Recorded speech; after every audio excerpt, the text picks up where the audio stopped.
Yes, guys. Magandang panahon po sa ating lahat. Ayan, bago po natin ipagpatuloy ang ating programa, ang The Dear Ate Daisy Vlog para sa mga nagugulumihanang mga puso. Ayan guys, bago po natin simulan ang ating programa, please naman po, pakisuportahan nyo naman po ang page ni Ate Daisy Vlog, ang Dear Ate Daisy Vlog para po sa mga nagugulumihan ng mga puso. Please follow and paki-like po kung inyo pong nagustuhan at paki-comment po kung sang-ayon po kayo sa aking binasa, kung nagustuhan nyo po ang aking binasa, at kung magustuhan nyo po ang aking advice. Yan.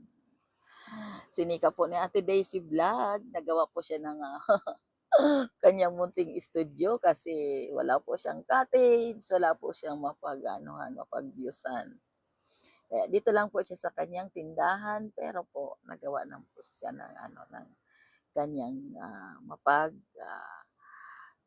showhan ng kanyang vlog.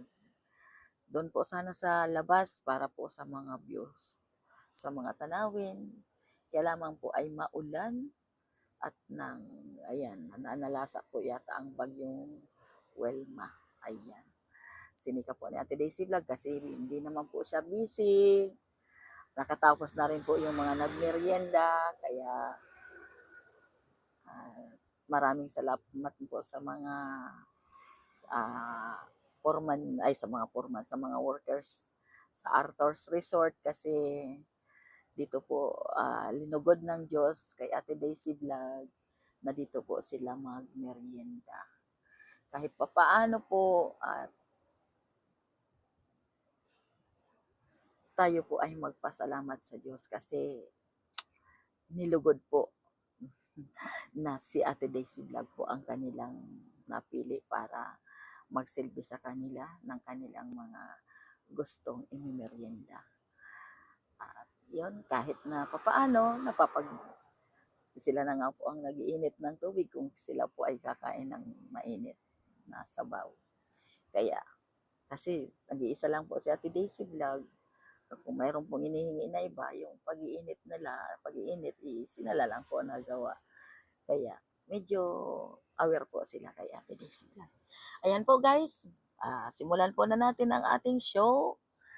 Sana po inyo pong magustuhan. Ang una pong babasahin po ni Ate Daisy Vlog, nahingi lang po siya ng advice para po sa kanyang boyfriend. Kasi medyo babasahin po natin para atin pong malaman kung ano po ang kanyang nasasaloobin. Ayan guys, ayan. Hi everyone. Naghihingi lang po ng advice para po sa boyfriend ko. Hi everyone. Naghahanap lang ng advice. Ang boyfriend ko ay 27 at ako ay 24. 24 yung girls. Ang boy naman ay 27. Medyo may edad yung kunti lang naman, 3 taon lang. Okay. We currently live together with my dad kasi tinutulungan ko siya financially anyway. Iba talaga ang paglaki namin ng boyfriend ko. I become very independent at young age at simula kumita ng pera sa murang edad. At ngayon ay nurse na ako. Kaya pakiramdam ko ay nagsisimula ako mula sa ibaba pataas. at lumikha ng buhay na gusto ko. Gayon gayon gayon pa man, ang aking kasintahan ay sanggol at nagkaroon ng medyo matatag na pinansyal na buhay sa paglaki. Okay. Kaya pakiramdam ko ay hindi kami nagkakaintindihan sa aspetong iyon. Okay. Gayunpaman, mayroon akong ilang mga problema.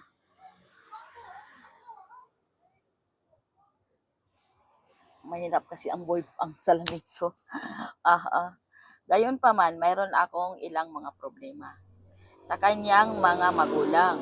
Gusto nilang gawin ang lahat para sa kanya. Kahit ngayon ay binibigyan nila siya ng kotse, mga 2 taon na ang nakakaraan. Wala siyang wala siyang kailangang bayaran na parang hindi ako sanay sa mga ganyang bagay. Nagkakaroon ako ng bahagi ng aking nararamdaman na nagsiselos dahil wala akong tulad ng isang matatag na buhay sa pananalapi. Ang aking mga magulang ay ihiwalay na. Medyo nabaliw ang buhay ko. Medyo nabaliw ang buhay ko. Ayan, medyo nabaliw ang buhay ko. Medyo daw nabaliw, nasaan na? Kasi itong aking salamin binigay ni ate. Pero parang farsighted siya. Kailangan, yan, ilayo ko ang aking binabasa. Pagka medyo malapit, di ko na siya makita. Ayan. Aha.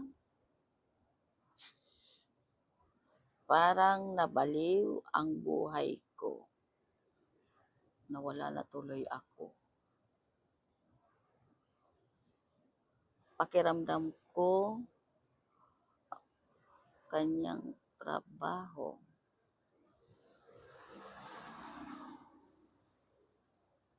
Nawala na tuloy ako. Maliliit kasi ang aking binabasa. Mabaliw ang buhay ko. Nagkaroon ako ng trauma at kinaharap ko pa rin ito. Ngayon, mayroon akong pagkakabalisa. Ngunit gayon pa man ang kanyang ina ay madalas na gustong madalas gustong dalhan siya ng almusal sa kanyang trabaho at mali ba ako na bahagyang naabala ito sa tingin ko. Sa tingin ko isang bahagi nito ang mapapabahala sa aking pakiramdam kaysa sa dahil ako ay napapagod. Pakiramdam ko minsan ay aburido akong ipaghanda siya ng almusal o hapunan o kung ano paman at hindi niya inaasahan iyon sa akin. He tells me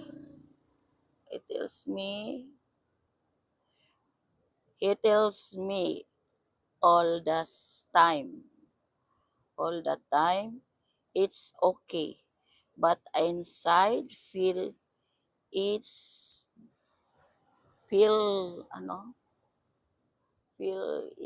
done because I feel like I should be doing that every day.